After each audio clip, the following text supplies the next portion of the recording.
Hello students. So, in the last class we or class before the last class as well, we introduced the concepts of surface integral, and we also tried to cover as many good examples as possible, where we saw that how you calculate a surface area which is common between two surfaces, or where two surfaces are cutting each other at some place, and also the one surface is lying in between two planes. So, we also worked out examples like that.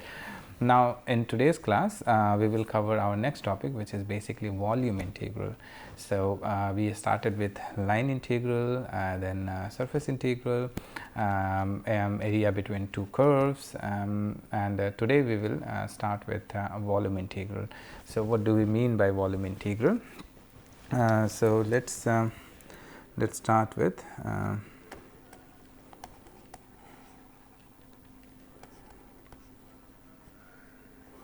so volume integrals are basically integral of this type. So, triple integral, let us say, and I write the volume or the region where we are doing the integration as V and some f dV. So, this is how we denote our volume integral.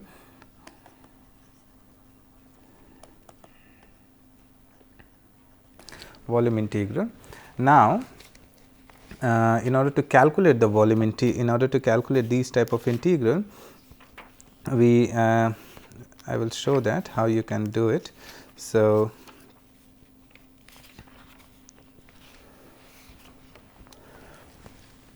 first of all, we can write this one as integral, triple integral, or one can also prefer to write just one integral and then V, and it depending upon how you are writing this dV. So, some people prefer to write it as dx, dy, dz, some people write simply dV.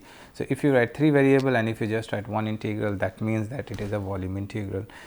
So, basically any triple integral is like a volume integral, where you are calculating actually the volume enclosed by that particular surface, or even if nothing is given, then basically you are calculating the volume within that range, let us say.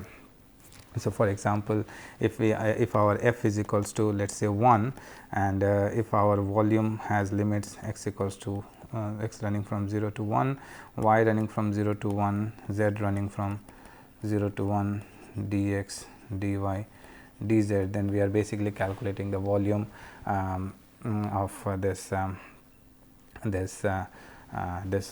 surface here. So, where we can draw it as something like this: x 0 to 1, and then y 0 to 1, and then z 0 to 1. So, basically this cuboid in a way. So, that's one way we mean by what we mean by volume integral. So, let us consider an actual how to say example where we calculate the volume of a surface. So, first example, find the or calculate find the integral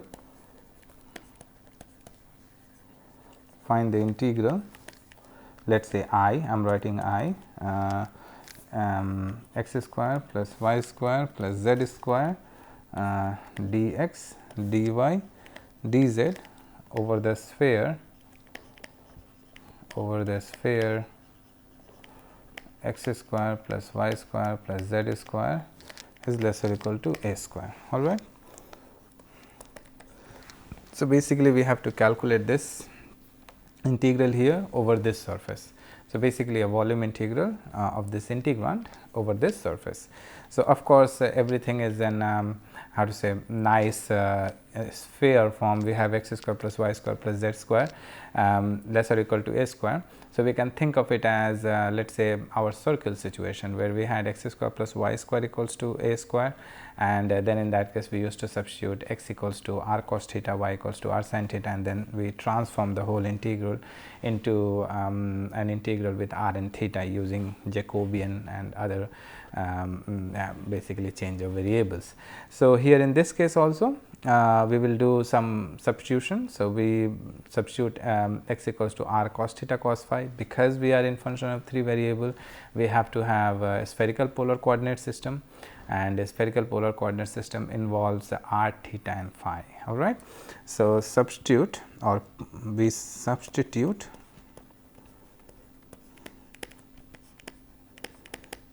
x equals to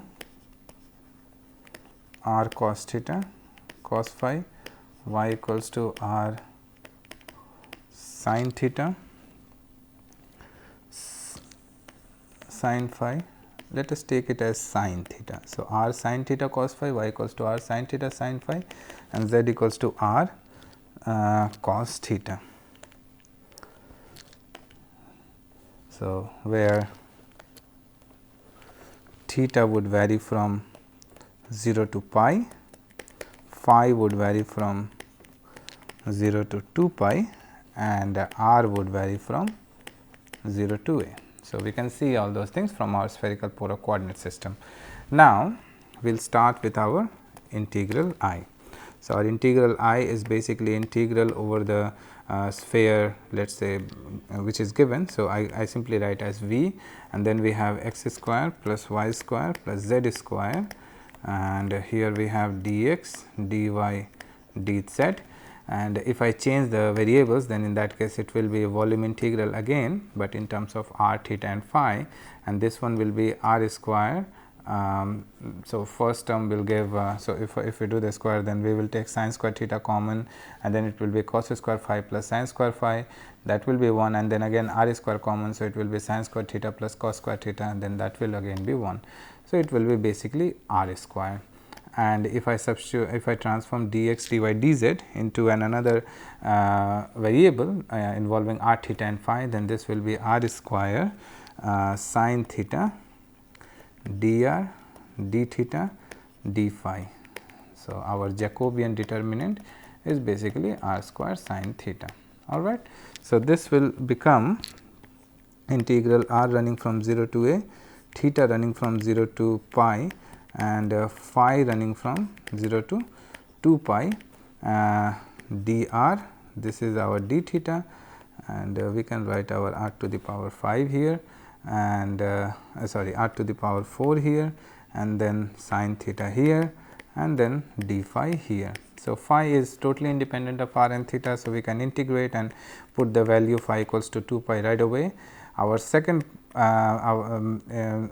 term is r to the power let us say 4. So, this will become r to the power 5 by 5, r is evaluated at 0, r is evaluated at 1, and sin theta will be minus of cos theta evaluated at 0 and pi. So, cos pi is minus 1, and minus minus plus, and minus minus plus cos 0. So, again plus. So, basically 2. So, this is 4 pi a to the power 5 by 5. So, that means 4 by 5 pi a to the power 5. So, this is our required volume integral or triple integral.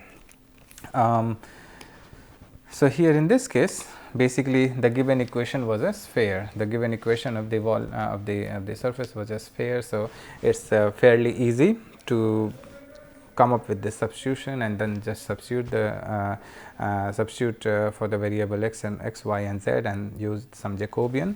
That will give us the required answer as this one. All right.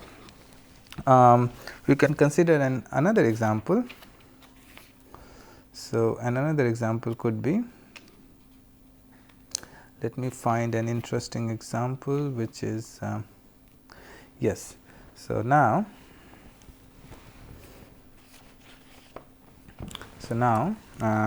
another example is compute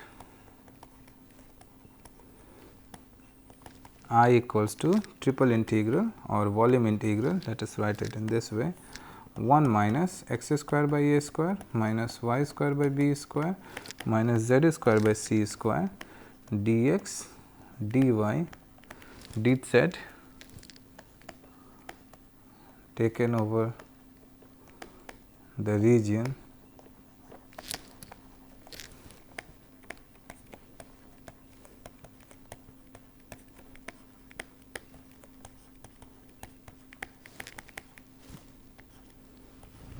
all right.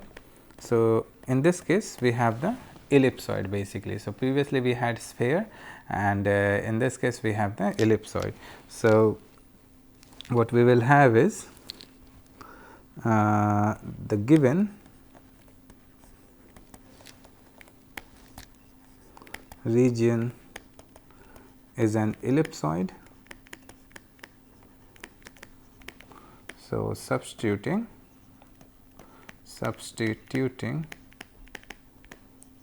x equals to x by a equals to r sin theta cos phi, y by b equals to r cos theta r sin theta sin phi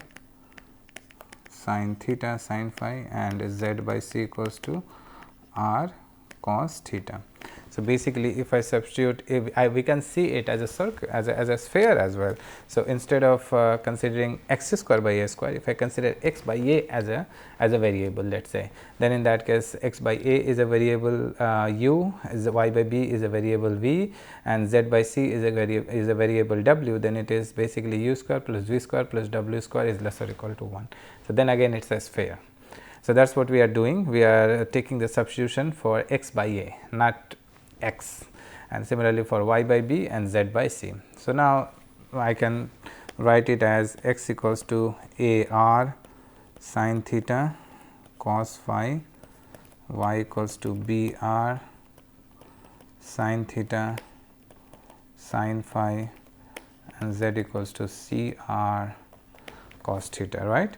So, now I will do the change of variable. So, here we will have the volume integral v, and if I do the change of variable, then I mean this whole thing will reduce to basically 1 minus r square, because we will be having this cos square plus sin square formula, and everything will keep getting reduced to 1, and dx dy dz. So, here we will have our Jacobian determinant, and then dr d theta d phi. So, the Jacobian determinant can be given by ABC r square sin theta. This we can calculate easily. So, Jacobian determinant can be calculated easily, and this is ABC r square sin theta. So, I will substitute all these values in our volume integral, right. So, let us substitute all these values in our volume integral. I am calling it as I, and the integral r running from 0 to 1, because then in that case our circle is of unit radius, sphere is of unit radius, and then our theta will be 0 to pi, and phi will be 0 to 2 pi. This will be 1 minus r square times r square sin theta dr d theta d phi. Now, we can separate. So, we keep r integrals at one place, theta integrals at one place, and phi integrals at one place. So, since there are no variables involving phi in the integrand, it will be simply 2 pi, because then it is phi, and phi evaluated at 0 and 2 pi. So, just 2 pi, and this will be r running from 0 to 1 r square times 1 minus r square dr, and this will be theta running from 0 to pi d theta sin theta here, and then this will be cos theta minus of cos theta, and just like previous example, my cos pi minus cos. So, ultimately this will reduce to 2 times 2 pi r running from 0 to 1 r square 1 minus r square dr. So, now calculating this integral is fairly simple. So, we just have to use some kind of substitution. So, we substitute r is equals to sin square t, and then just transform these limits, and ultimately we will be able to obtain. So, it is not very complicated. So, 4 pi times where is our ABC? So, this is ABC, right. So, let's write our ABC. So, ABC. So, 4 pi ABC times we will have 1 by 4 times 1 by 2 times pi by 2. So, ultimately pi by 4 square ABC. So, this is the required volume integral of this integrand here taken over the region given by this ellipsoid.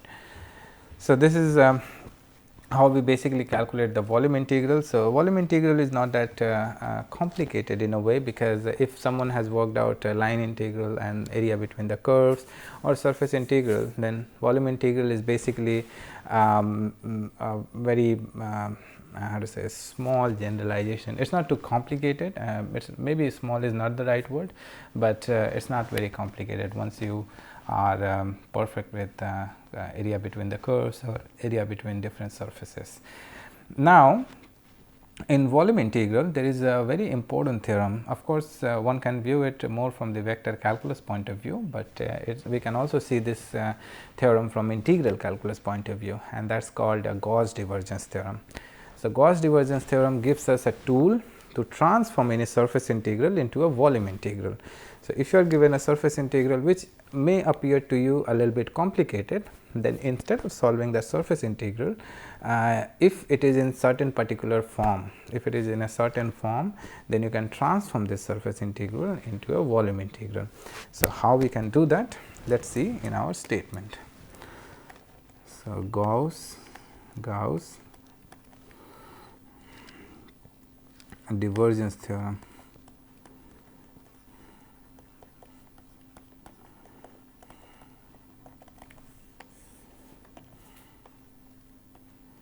So, Gauss divergence theorem. So, it says that if a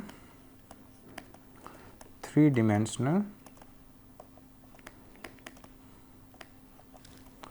regular domain E, three-dimensional regular domain, let us call it as V, is bounded by a smooth oriented surface, let us say S, and F, G, H are three functions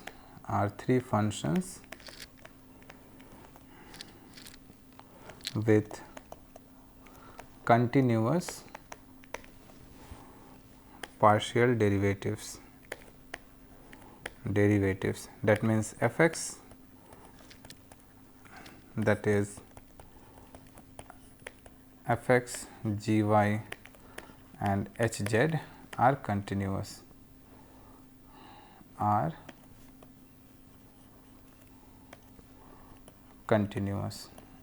right. So, the first order with continuous, maybe first order, it should be written first order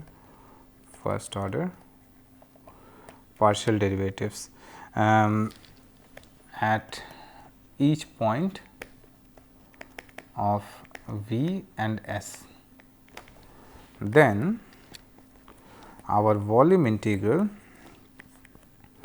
f x plus g y plus h z. It means that f is a function of whatever, if it can be a function of x and y, but partial derivative of f with respect to x, partial derivative of g with respect to y, and partial derivative of h with respect to z, dx, dy, dz is equals to surface integral f dy dz g dz dx plus z dx dy, where the surface integral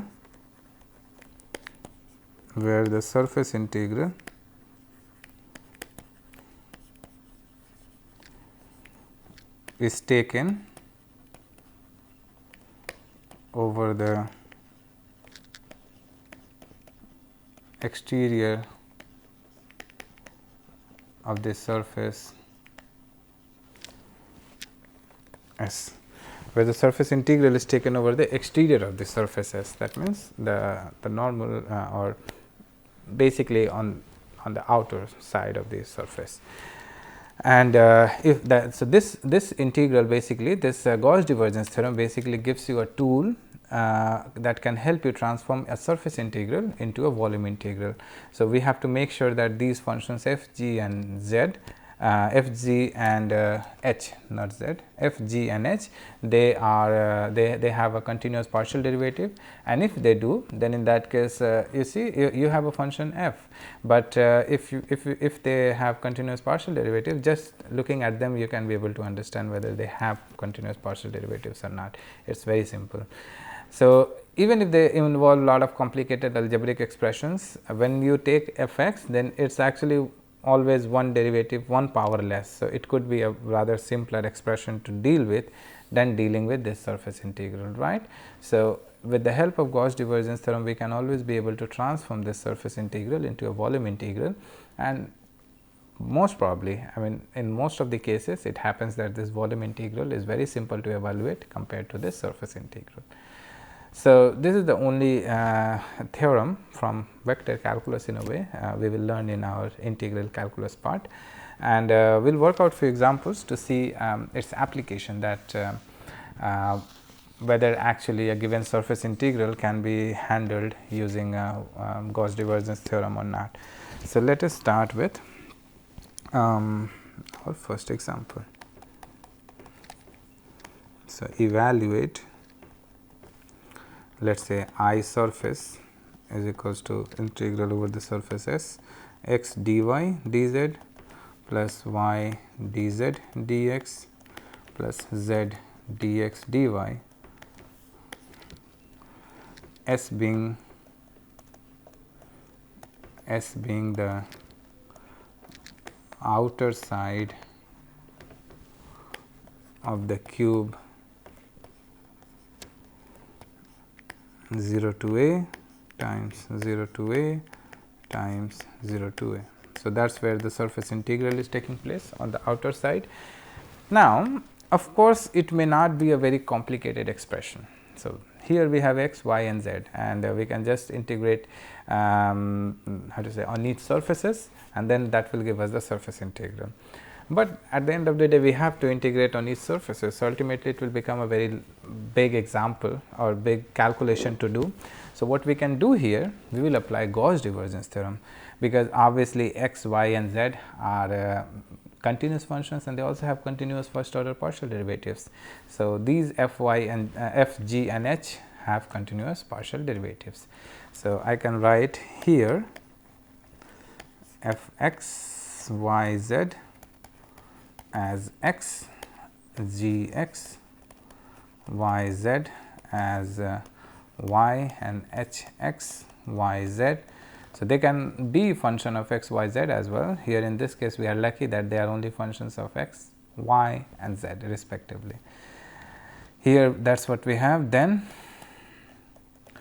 our partial derivative of f with respect to x will be 1, partial derivative of g with respect to y will also be 1, and partial derivative of h with respect to z is also 1. Then by Gauss divergence theorem,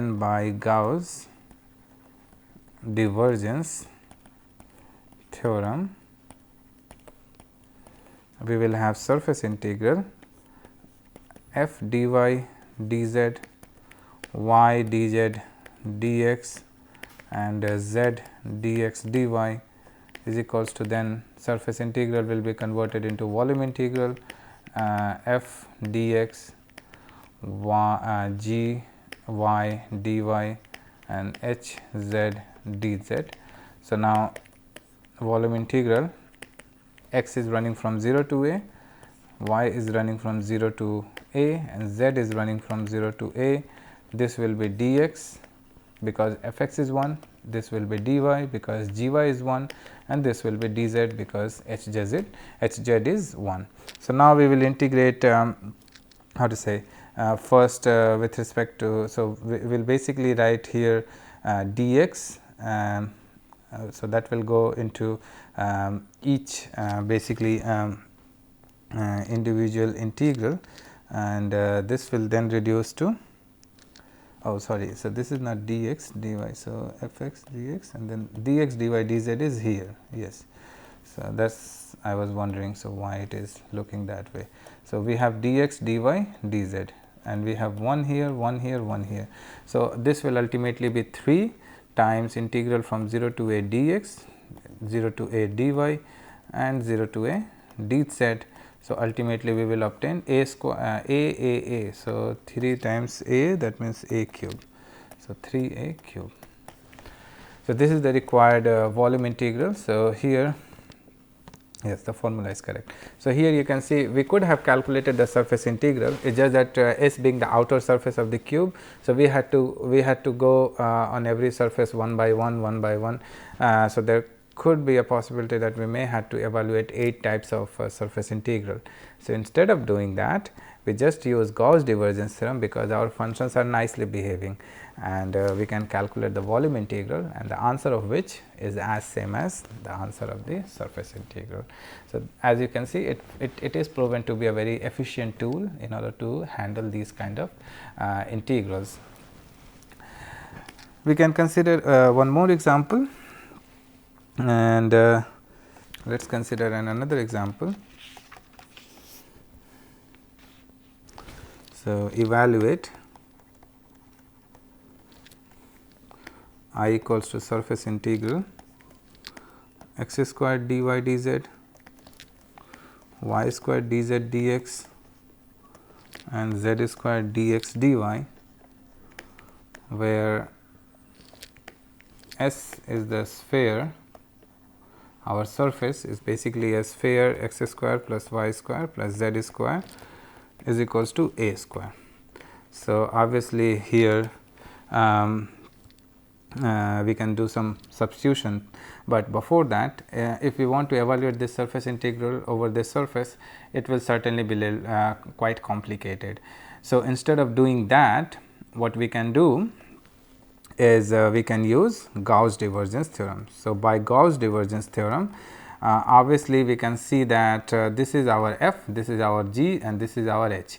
So, since they are all algebraic or quadratic function, they will have continuous first order partial derivatives, and if we use the Gauss divergence theorem, then this I surface will be reduced to I v, and I v is basically surface integral over the volume v f x. So, that means 2 x plus f y. So, the g y, that means 2 y, and then h z, that means 2 z, and then here we will have dx, dy, dz. So, basically 2 common integral, volume integral x plus y plus z dx, dy, dz. All right. And now we basically use that substitution, x equals to r sin theta cos phi, y equals to r sin theta sin phi, and z equals to r cos theta. So, then this integral will reduce to this integral will reduce to 2 volume integral. So, this will reduce to r running from 0 to a, theta running from 0 to pi, and phi running from 0 to 2 pi. This thing will reduce to r sin theta cos theta, or we can modify this example a little bit, so that just to make things a little bit easier. So, this will be 3 x square y square z square x square y square z square. So, then in that case we will have r square sin square theta plus times cos square phi plus sin square phi. So, ultimately it will reduce to a very nice simple formula. So, we can do that, and then this will be 0 to 2 pi, then this is r square times the value of the Jacobian will be r square sin theta, and we will have dr d theta d phi. So, now we can put d phi here. So, this will be 2 pi, and we can have theta variable at one place, so theta integral at one place, and we will have r integral at one place. So, ultimately we can evaluate this whole thing, and it will reduce to 12 by 5 pi a to the power 5. So, here you can see, just looking at the integral. So, x cube, y cube, and z cube, just for the simplicity we have considered x cube, y cube, and z cube. So, just looking at the integral, we can realize that it could be a little bit complicated to do the surface integral. However, if we use the volume Gauss divergence theorem, then this whole thing will reduce to a very simple integral, where we just use some method of substitution, or change of variables to obtain a rather simpler integral, and this is very easy to calculate. So, there could be a possibility that this surface integral may have lead to a complicated calculation, but just by the help of Gauss divergence theorem we finish the problem in like 5 or 6 steps. So, the Gauss divergence theorem is proven to be a very important tool in integral calculus, and we will also see in vector calculus that how with the help of Gauss divergence theorem we can reduce a surface integral to a volume integral more from the vector calculus point of view. So, I will stop here for today, and in the next class we will continue with our next topic, and I will try to include some examples based on this Gauss divergence theorem and in your assignment sheet, and I look forward to your next class. Thank you.